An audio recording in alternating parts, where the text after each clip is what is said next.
పాడి పశువుల పెంపకం గ్రామీణ ప్రజానికానికి ఎంతో ఆర్థిక పుష్టిని ఇస్తుంది. పాలు, మాంసం, గుడ్లు ప్రజానికానికి పోషణ అందించడంతో పాటు అదనపు ఆదాయం ఇస్తాయి. ఇతర అనుబంధ రంగాలైన చేపలు, గొర్రెలు, కోళ్ల పెంపకం ఎంతోమందికి జీవనోపాధి కల్పిస్తాయి. ఈ రంగం గ్రామీణ ప్రాంతాల్లో ఉపాధి కల్పిస్తూ అభివృద్ధిలో కీలక పాత్ర వహిస్తుంది. పాల ఉత్పత్తి రంగంలో 62% వాటా చిన్న సన్నకారు మరియు భూమి లేని పేదలదే. వారు రాష్ట్రంలోని పశు సంపదలో 70% వాటా పొంది ఉన్నారు.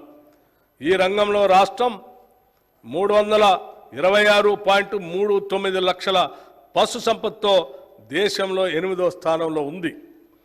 పశు సంవర్ధక రంగానికి ఈ బడ్జెట్లో 1,980 కోట్ల రూపాయలు ప్రతిపాదిస్తున్నాము.